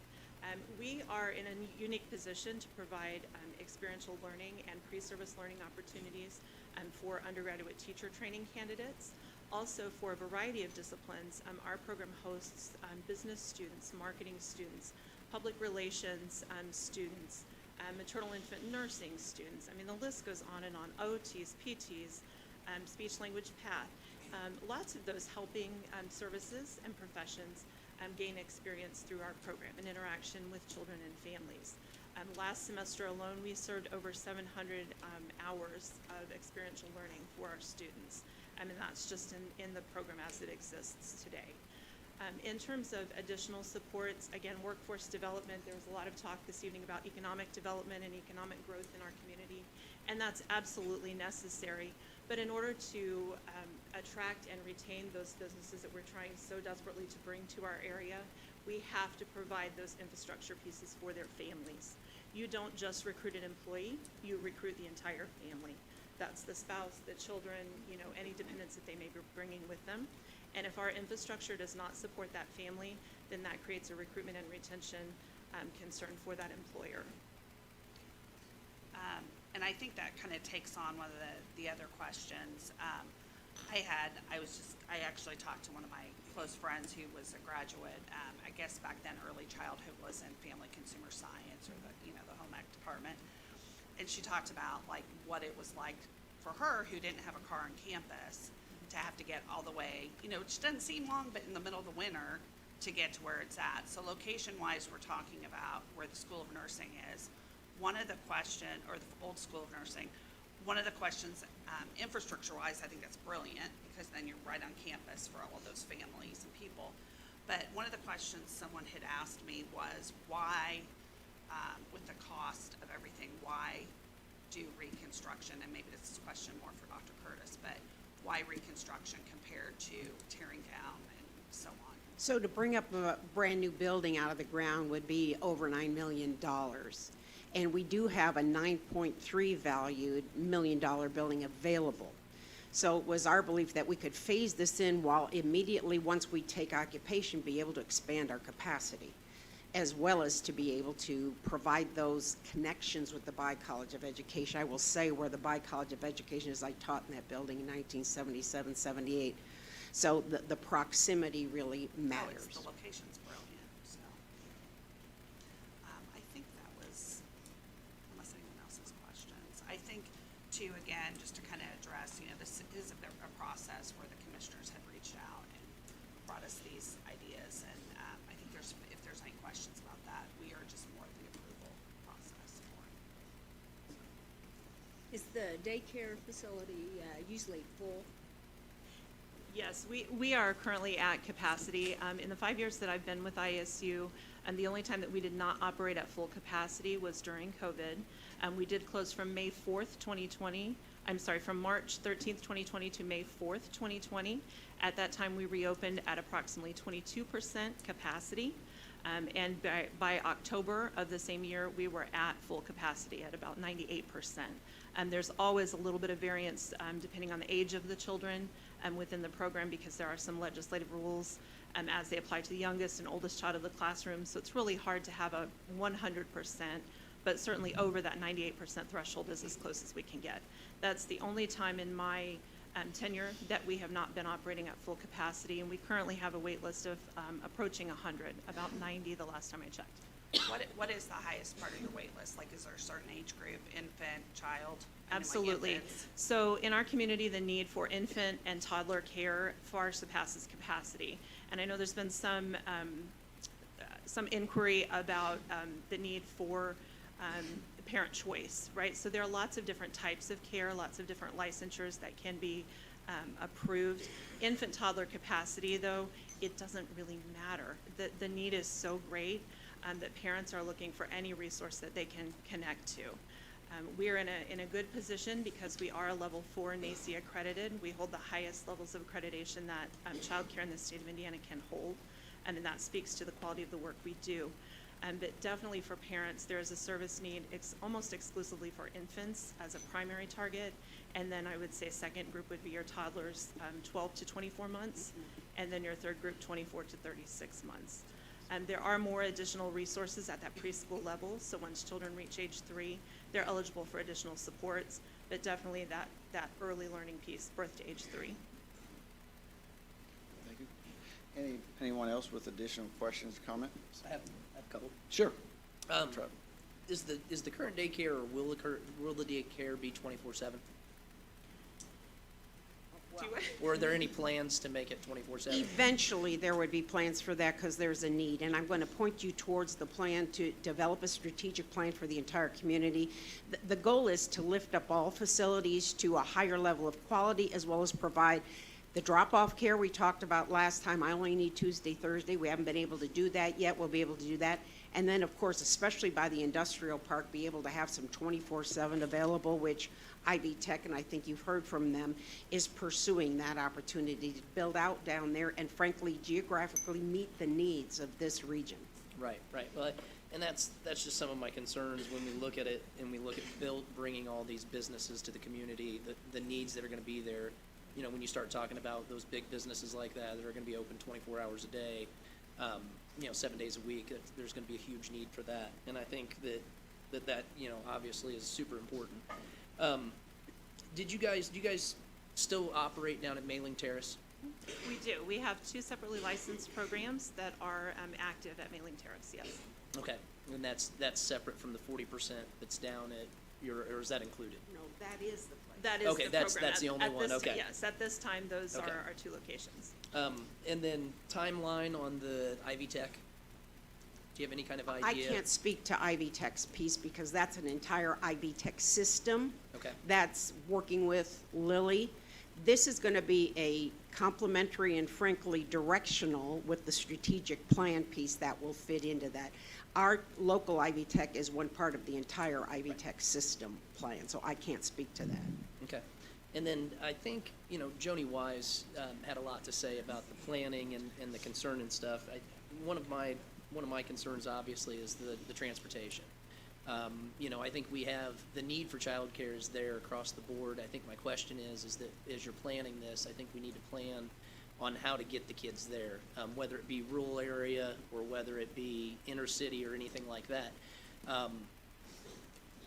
Do you have any plans in place for that? Well, that's all part of the strategic planning process. That hasn't even yet begun. Indiana State University is going to dedicate some of the planning grant money that Lilly gave us, because as we talked about those puzzle pieces of putting this funding together, one of those will be, and it's further down the road to September 1st, a submission, but they've given us planning dollars. Now we're going to use some of those dollars to execute this activity to develop a strategic plan for the Wabash Valley. And we do have like Head Start too. I mean, there are We some, will yeah, engage, there's we're some, not gonna do this fast, you know, Lilly would like us to have all the planning grant money expended before we apply in September, but we've had multiple grants from Lilly, and they are always willing for us to say, here's where we're pointing, we want an extension for these planning dollars. The consultant firm we're talking about facilitating this planning grant is talking somewhere between 8 and 10 month process. So you need that to be able to give everyone an opportunity to be a part of the, not only the conversation, but the analysis of where we are and then the direction where we're headed. And then just one more. What will your capacity be when the program's all done? So capacity is one of those tricky things in Indiana. It is largely determined by our licensing body. So that is involving FSSA as essentially a walkthrough, looking at square footage, the fire marshal. It's not something that we can just say, this is what we want to do. However, based on the size of the building, the renderings that we have preliminarily reviewed, we're looking at almost a double capacity, about 140, I believe, in that. In the first phase. Yes, in that first phase. We plan to continue to pursue funding to revise the other two stories, at which time we would be able to expand again. But the key piece being here is all of the community's challenges are not going to be solved by this one project. That's why I'm putting the importance on that strategic plan, is for everyone who does this work in the Wabash Valley to not only have access to the curriculum that we can share, but workshops and in-servicing to help everybody do a better job, with the goal being 5-year-olds going to school ready. I think that's it. I just wanted to share kind of some data I had on that, because and I don't, you know, these were some numbers somebody gave me from state research, but about 5,400 students or children in Vigo County under the age of 6 needing care, and I think capacity-wise we're at about like 3,000 some. One of the things I did, because I was concerned, I have friends that own, you know, centers and things like that. I called and asked, you know, will there be an impact? And they said they would feel better if there were more places. Sure. Honestly, because they turned so many people away. And all of them had wait lists. One of them cannot get an infant in until August 2024. And so I appreciate, you know, it is a small, there's still a lot. And I think that was the other question was, you know, will there be other opportunities? And I think it's just part of a small piece. Again, going back to that parent choice piece, you know, there's not a one-size-fits-all provider. Some parents are more inclined to use center-based care because they like the oversight and the structure. Other parents may be more comfortable with a smaller group size or a home-based care. As a director, as a provider in this community, I feel strongly that there is room for everyone at the table, because parents need to make that ultimate decision for their children. So just because the center has increased capacity doesn't mean it's going to be the right size for all. I think there are other ways to serve the community in a way that is responsible and respectful of tax dollars, and that's through teacher training, education, workshops, and that experiential learning piece. But you're exactly right, and your friend is exactly right. Placing an infant in this community is almost impossible. The larger centers, we work together, and we'll just kind of bounce families between, between our facilities to try to find an appropriate placement, because we understand the economic driver and the need to get those families here and working and living and residing in our communities. So we work as closely as we can with our competition, if you will, to make sure that everyone has a place to enroll. Okay, thank you. You know, let me just say also, as I listen to you talk, Holly, it just makes you so aware of, it's not just a child issue, it's a woman's issue. Women are just trapped, and it's not a criticism, but it's just what happens when you have children and you can't place them, and you need so desperately to go back to work. And also the issue of transportation in our county and our city. We don't have any mass transportation system to speak of. Those are things we're going to have to address to make this community work better. And I know that's something Steve Witt talks about, that people ask about, how's your mass transportation? Oh, well, we'll get back to that. But let me tell you about. Yes, So, absolutely. and those are things that are very important in communities. And when you've lived in a bigger city, you're just really aware of it. And when you look at families who are considering relocation, especially for those job opportunities, and they often come without the additional family members, right? So they're not bringing grandma and grandpa, aunts and uncles to help provide that supplemental care. My parents have my children this evening, so I can be here with you all. Wow. So when you think about recruiting that employee, the fact that they're not bringing a support system with them outside perhaps a spouse or hired help, if they're fortunate enough to have the financial resources to do so, largely they come to our community seeking that connectivity. And if we can't provide that as a community, then we are not positioned to accept them as employees, and they're liable to look in other directions. Anecdotally, it happens to us all the time. Some of the major employers here in the community will get what we'll call the cold call. We'll get the call and say, we're looking at this, I'm considering taking a position. What is the child care wait list like? And we try our best to finesse it, but really to give them a transparent picture of the lack of capacity here. And it does make an impact, through their job searches and their ultimate decisions. And anybody else, additional questions? Yeah, I just Councilman had Louderman? a question. So there's, obviously, Joni Wise spoke earlier and raised some valid concerns. And, that there were concerns that I had and others have had that I've spoken with over the last week.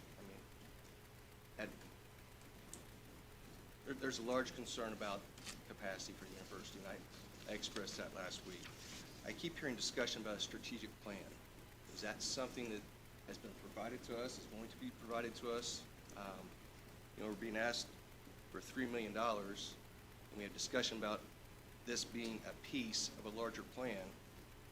It's important to know what that plan looks like, what we're investing in. Well, Councilman, I just shared that we are using funding from Lilly to put that in place to create a plan. This community does not have one. Indiana State has its own work with our own center, but right now, we aren't charged with being engaged with other providers in the community. So that is the point of this request, is to be able to put that kind of a plan in place that we all come together on and plan for this region. Well, you speak as though there's already something, you have No, sir. renderings and suggestions what that plan might look like. Well, our with Ivy Tech. facility, you have that. But with Ivy Tech, is what I'm asking. Ivy Tech's $20 million, I believe, project is all part of the Ivy Tech system around the Correct. state. This would be a supplemental piece to that in Terre Haute. But we will be, and you got a letter from Chancellor Crook saying they absolutely are on board with participating with this. When I said to Chancellor Crooks in this process, yes, indeed, we need a strategic plan. Indiana State will dedicate some of their Lilly planning dollars to create an ability to develop that. This community doesn't have a plan now. Yeah, and I do have it, I did share that with all the council members, and as chairing this, I try to let everybody else ask their questions first before I make a comment. Yes, absolutely, Great. yes. Thank you. So what about the renderings? Is that something? We you're shared able- last week the designs that we had posted of where we are so far with architects. We had a schematic for where it's located and then the floor plans. Okay. But this is all you have that you can share at this point? Indeed, that is it. So, Go ahead, yes. Licensing a new center is an involved process. It does involve working closely with FSSA to identify opportunities that they would license as appropriate spaces.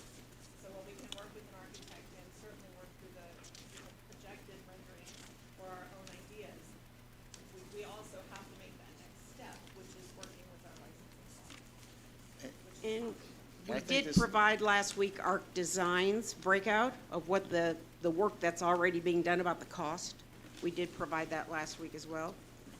And if I could, I think maybe, and I didn't address this with Joni Weiss's comment earlier, this is a little different venture that we're going down. So the commissioners, if we approve this, the commissioners then will be in charge with distributing the money to ISU. And so if we can, because we're not going to be the end-all be-all, we didn't come up with the idea. So if I could have Commissioner Schweitzer come up and address that part of it, that this is going to be what the commissioners going to be doing it. Before we get to that, we keep jumping around here. Is there any way we can get a copy of that, what you just showed us? Because I don't think we received it last week. It was in our packet. It was there last week. I Here- can here give you it- what, here's a copy this of is it. exactly what we brought No, last not week. that. The figures you showed. It's in the, I have think it's this. on the page here. Thought it was in this. It's not in there. I believe it was provided as a separate Oh, document okay. last I thought it time. was in part of that one. Mhm. Let's see what I got. There it is. Received that. I do. Mhm. I think he's got it. Mhm.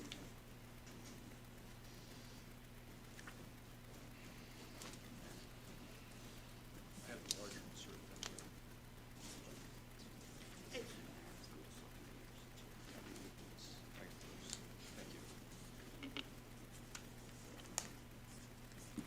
I remember seeing it. But it's in- I just, not ISU specific, but any ARPA project that has to do with a commissioner's request. Happiness Bag, for example, they want to build an expansion for the handicapped folks in Vigo County. The importance of you guys funding that $500,000 appropriation earlier is for our jail in Baker Tilly to first go through that ask. So Dr. Curtis may not make an ask for a year. When she does, it first goes to our jail. Our jail then says, yes, no, this isn't going to work. Then they send it to Baker Tilly before it even gets to the commissioners for us to make a request from the auditor's office. So I wish Joni would have came to us and asked that, but we have put mechanisms in place to make sure we are covering. And it's funny, we met with the State Board of Accounts earlier, wondering why we haven't spent any of our ARPA money. We have Just gone exactly what above they said. and beyond, making sure we're doing everything correctly. So in 2027, I may not be commissioner, whoever's commissioner, they won't have to go through an audit where we're paying millions of dollars to the federal government for doing something incorrectly. So when it comes to a fair bid process, when it comes to all those things, Indiana State University has to do that. They're a public entity, first of all. Second of all, everybody's going to have to do it because they're receiving federal funding. So all of these steps are in place to make sure all bases are covered.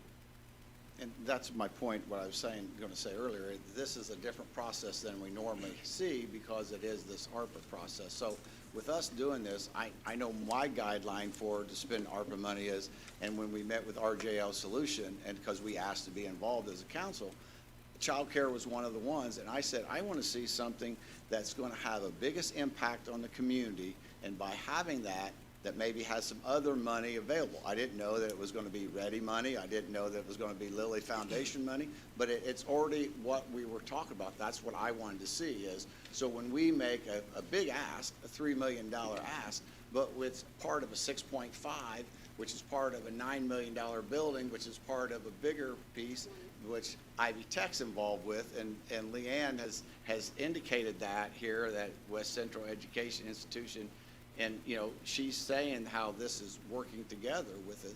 So to me, it's not about, I hate to say it, it's not about ISU. It's about childcare, and it's early childhood development. And so that's why, you know, I think that it's good that we're having this discussion, because we have to be accountable. And I think that we're going to ask the commissioners to hold the recipients accountable for this. It won't be, they won't be coming to the council each time they get a distribution, it'll be coming to the commissioners. And I want to touch on the strategic plan. This is new as of like 4 to 6 weeks ago. I mean, we all have all these different entities, including businesses, coming into our community wondering what they can do or how they can help. Initially, this conversation started with READY grant, where Dr. Curtis and Gray Good at the time got together and said, hey, we think we can fill some of these vacancies in the community. So they took the step forward to proceed, and then we awarded them with this ARPA money. Mark, it was maybe 3 weeks ago, we met with Leanne Crooks at RGL Solutions, and we talked with Leanne about all this. But the great thing is Dr. Curtis is talking to Leanne, and Leanne's talking to Dr. Curtis. We're talking to Brandon Howitt, who has a great opportunity for Chances and Services for Youth at the Booker T. Washington building, and maybe even something beyond that. Everybody's talking, and that's what we want, is to make sure everybody's communicating. So one person, for example, like Brandon, doesn't take and spend a bunch of money where we may all be able to collectively come together and spend a bunch of money. So Dr. Curtis's request here is a small piece of probably a $40 million issue in this community. That's probably what it's going to take to get childcare where it needs to be in this community.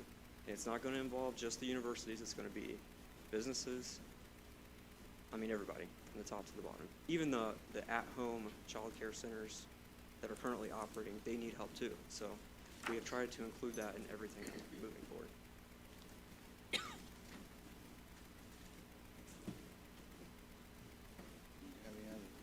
No, I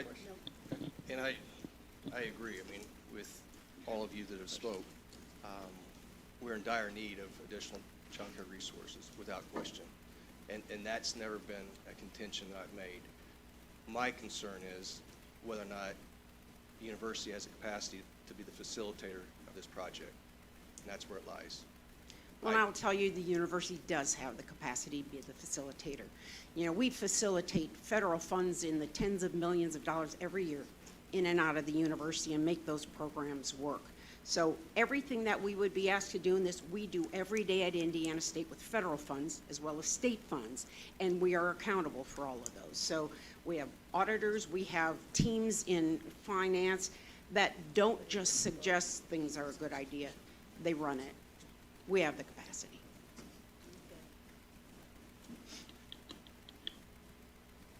Councilman Norris has a question. On the Lilly endowment, is there a timeline on that, when it has to be awarded by, or when the funds Indeed. have to be? So we have chosen to submit for their earliest date. This is a community collaboration opportunity. This will be, since I'm here, our third venture with Lilly, and actually Lilly reached out to us to ask us to apply for this one. So we chose the earliest date for submission, which is September 1st. We understand that should we submit by that date, we'll get their decision sometime before December of this year. Now, remember, that falls in with all the puzzle pieces we talked about. That, I am going to imagine, if this is successful here, will be the last puzzle piece. Then we have the process of taking it to the state budget committee for approval. State institutions cannot spend dollars in excess of $2 million without approval, no matter where the dollars come from. That's about a 60 to 90-day process. So really, if all of this keeps moving, and by the way, we still have city council to talk to as well. As we move forward this process, I think the Lilly piece will be the last piece to come in, and then the first of the year is when we start our process with the State Budget Committee. We have to have confirmation of the dollars before we take it there.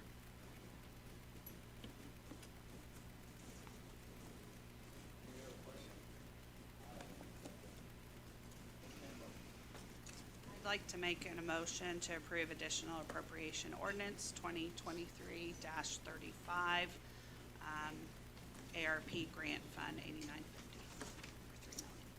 I'll second it. Second, any discussion before we vote?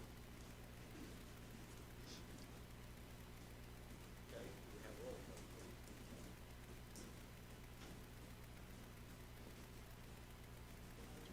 please. Nay. Aye. Aye.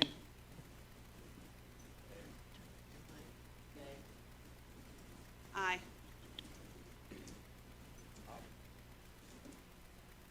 Thank you. So we go now to additional appropriation 2023-36, ARPA grant reimbursement, hospital fund, page 196. And this comes from the auditor's department, correct?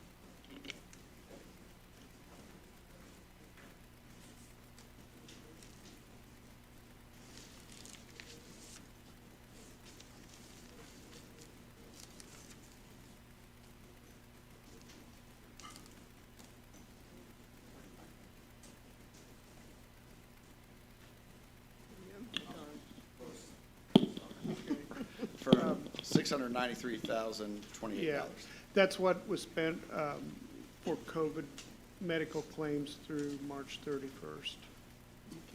Okay. There again, this comes from the commissioners, and so in any discussion to the auditors or the commissioners regarding the 2023-36. President Thacker, Yes. motion to approve. Okay. Second. Motion made and seconded. Any discussion? Hearing none, all those in favor say aye. Aye. Okay, additional, next one, item, additional appropriation 2023-37. Prosecutors, office supplies, contractual service, trials, investigation, and office furniture. Bringing up the rear. I like to think that you're saving the best for last. Like a closer? That's right. Like a closure picture? That's right, that's right.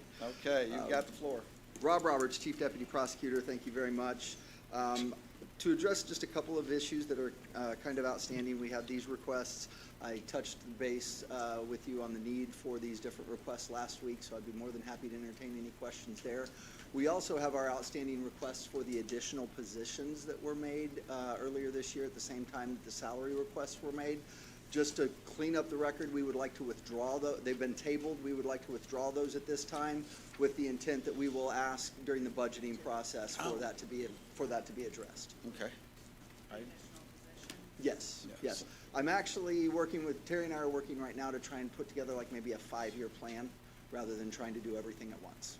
So if I understand that, we will need to address this first, and then we can go to table, or if they're withdrawing it, it's already been tabled, we don't take any action. Okay, I'm sorry, I'm sorry.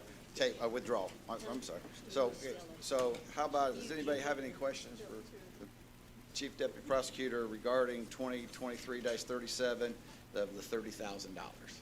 No. Motion to approve. Second. Okay, motion is proven. Second, any discussion? Hearing none, all those in favor say aye. Aye. So it's a lot quicker than Terry does. Yeah, you're much more efficient. So you're up for the next one, additional appropriation 2023-38, infractional deferral for law enforcement grant, and that is on page 198, I believe. Yes. You want to say anything about that one? This is infraction deferral money. It is not direct taxpayer dollars.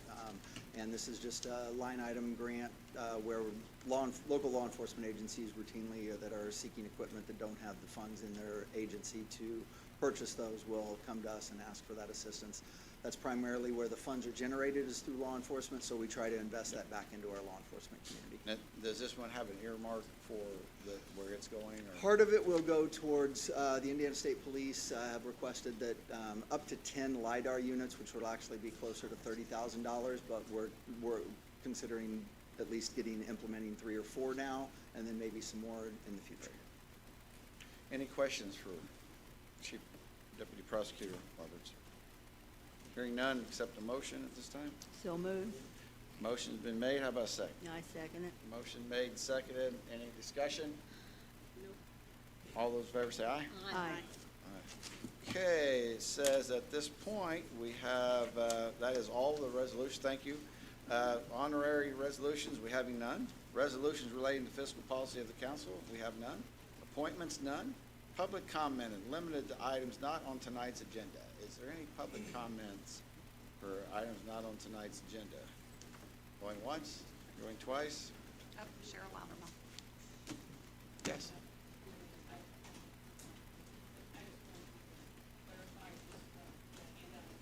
Oh, yes, please. Just to give you an update as to where you are with your funding, that included the additionals that you made tonight and where your cash balances are looking, of course, if we spent the whole budget. And it has, if you notice across the yellow, it has your updated circuit breaker amounts that came in. At the bottom, you will see what we did use to calculate the budget for circuit breakers, and you'll see the difference. So I just wanted to make sure you all got the updated version. Where you want? This is yours. That's Mine's it. over here. So, thank you. So, any other comment? Yes, yes. You're still a public member even though you are a commissioner. We are. Yes. This morning at the commissioners' meeting, we had the pleasure of Mr. Bill Watson addressing us and giving kind of an update on the dual diagnosis in the county, and he believes the success of that and keeping people out of the jail. Please keep that on your radar, as there's a state law or funding passed in reference to that, perhaps, and so we have another item to possibly deal with here and have some more success. But it was. Please refer to Mr. Watson if you want some information. Good. Good. Is there any other comment? Yes. Yes. This is something that was on the agenda tonight. It's just a quick statement that I would like to make if I could. I would grant that. Okay. Mark Lincolnbeard, Vigo County Commissioner. You probably all know by now my feelings on the ISU child care situation. I just want to be very clear. Child care is very important to me and the future of our county. I've made my concerns very clear. I want to see ISU include local government in decisions and be held accountable. Indiana State is a very important part of this community, and I want them to succeed. That's very important. I believe my voicing my concerns will aid in that. Thank you. Okay. And I don't think anybody that knows you would question your intent. I would, as an elected official, question your procedure. And so I'd say your honeymoon's You get over. that for a year. So, you know, you're full-fledged now. Honeymoon's over. So, but I think you have great integrity. I do believe that. So, at this time, I would accept the motion to adjourn. So moved. All in favor? Aye. And now our next meeting will be the 13th of July at 4:30 here, specially called for the tax abatement.